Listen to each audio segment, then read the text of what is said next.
Hello, Days of Our Fans. It is finally Friday. It is April the 4th. Please like, subscribe, and share. Okay, so the police are investigating EJ's shooting. EJ's heading up the investigation because no one can seem to find Jada. And he's questioning Kristen. He was a stupidly questioning her, and she's like, and then I took a shower and blow dried my hair and went to bed. He's like, why? Why'd you take a shower? It was just some stupid questions I thought there at the end, but, you know, it is a soap opera, but, I don't know. It's investigating. They're investigating a shooting. Javi is having an interesting conversation with Rafe, and they're talking about how, EJ just ruined everybody's life. And he told Javi, he said, yeah, I'm going to get back at EJ, but he didn't say how.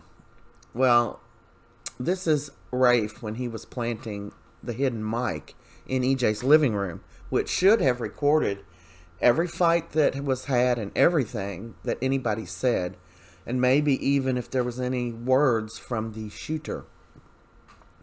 Well, Sean, they're trying to call Jada, can't get a hold of her. Sean goes and finds her, and she's drunk as a skunk in the bar. Guess what? Sean threw me out. I can't stand her. I can't stand her. I can't stand her. You know, the character, of course. And she's like, I don't have a home. He's like, well, we've been trying to get a hold of you. And she looked at her phone and she's like, oh no, I had it on do not disturb. He's like, it's okay, nobody blames you for wanting to turn off and get your head straight.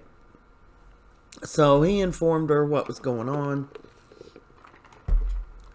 and she said she wanted to get to the DeMare mansion, but when she got up she fell because she's drunk as a skunk. He's lifting her back up and notices her holster's empty, her gun's missing.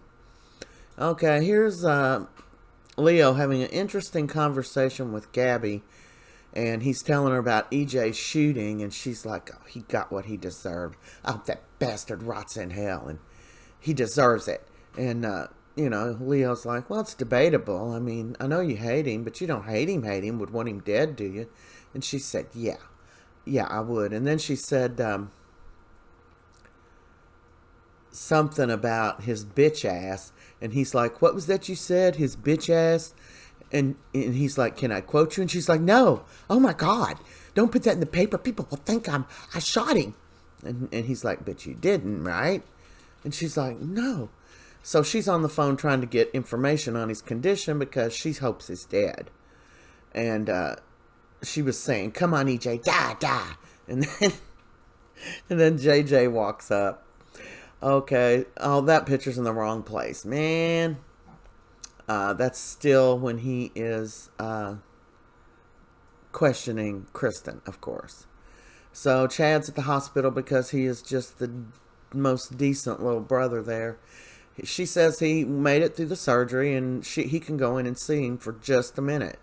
So he does. He goes in and he's talking to him. He's like, EJ, I know you're mad at me right now because I ran that article, but I just want to let you know you don't have to be alone. I'm here with you, and I've notified your mother, and I called Johnny, and I called Sydney, and I've told everybody. And then he started having seizures, and Chad had to run out and get Kayla.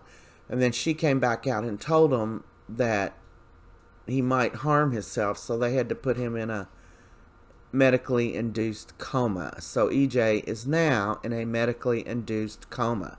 I'm getting ready to make a video about all the suspects and all the evidence. So make sure you catch that. That's a wrap.